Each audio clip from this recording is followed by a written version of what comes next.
3 மணி 4 மணிக்கு வேலைக்கு போயிட்டு நைட் 10 மணிக்கு வந்து டிவி ஓப்பன் பண்ணால் ஒவ்வொரு நிகழ்ச்சியும் நாட்டுக்கும் நடப்புக்கு தேவையில்லாத நிகழ்ச்சி போடுறாங்க.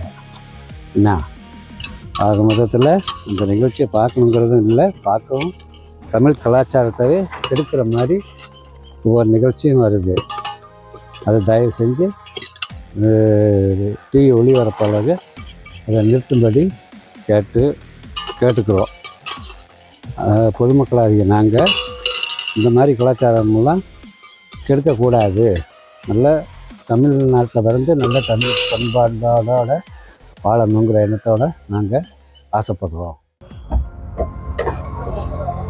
வணக்கம் சார், எப்படி இருக்கீங்க? நல்லா இருக்கீங்களா? யூடியூப் சேனல் தானே? ஓகே. அதாவது கேப்டன் எனக்கு ரொம்ப பிடிக்கும். அவர் படம் எனக்கு ரொம்ப பிடிக்கும், விருப்பமாக. அவர் படத்தையும் பார்ப்பேன்.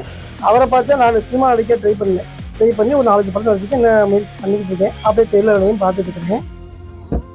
10 மணிக்கு மேலே, நைட்டு 10 மணிக்கு மேலே கடையை முடிச்சுட்டு போய் டிவி பார்க்கலாம். டிவியை போட்டால் டிவியில் நிகழ்ச்சியாக வருது. நன்றாக இருக்குது, பார்க்க முடியல. சின்ன குழந்தைங்கள்லாம் இருக்குது, பார்க்க முடியல. தமிழ் கலாச்சாரமே அழிஞ்சிக்கிட்டு வருது. அப்படி நிகழ்ச்சி போட்டுருக்காங்க, ஒன்றுமே பண்ண முடியல. இல்லை நீங்கள் வேறு யூடியூப் சேனலில் வந்துட்டு பேட்டி கேட்டு வந்துட்டு இருக்கிறீங்க. ஏங்க சார், போங்க சார், வேலையை பாருங்க சார், போங்க சார். வாங்க. யார் யூடியூபரா? ஏங்க நைட்டு 10 மணிக்கு தான் வீட்டுக்கு போயிட்டு போகிறோம்னா ஏதாவது ப்ரோக்ராம், நல்ல ப்ரோக்ராம் போட்டால் பரவாயில்ல. ஆகாத ப்ரோக்ராமாக போட்டு பிள்ளைய இதையும் இப்போ கெடுத்து அதோட ஃபியூச்சரும் வீணாக போகுது. ஒரு நல்ல ப்ரோக்ராமாக போடுங்க, பிள்ளைய பார்த்து நாளைக்கு அது ஃபியூச்சருக்கு வளர்கிற மாதிரி நல்ல ப்ரோக்ராமாக இதாக பண்ணுங்கள். போட்டு ஆகாத போகாத குப்பையெல்லாம் போட்டு இது பிள்ளைய வாழ்க்கையை கெடுக்காதீங்க. நல்ல ப்ரோக்ராம் பண்ணுங்கள். ஏன்னா வாழ்க்கை அந்தளவுக்கு இப்போ இருக்க ஜெனரேஷன் பூராமே கெட்டு சீரழியுதுங்க. செல்ஃபோன் வந்ததுக்கப்புறம் பாதி போச்சு. இப்போ 10 மணிக்கு மேலே டிவி ஆன் பண்ணால் அதோட மோசமாக இருக்குது. டிவியில் பார்க்குறது எதுவுமே பார்க்குற மாதிரி இல்லை. கச்சமுச்சான கத்திக்கிட்டு வர்ற என்னமோ சண்டை கடையில் படம் இது பார்க்குற மாதிரி இருக்காது. ஒரு அமைதியாக நல்ல ஒரு கருத்துக்களை சொல்லி வாழ்க்கையில் பிள்ளைகளுக்கு ஒரு முன்னேற்றத்துக்கு கருத்தான பார்த்து சொன்னீங்கன்னா பரவாயில்ல. ஏன்னா ஆகாத போக சொல்லாங்க.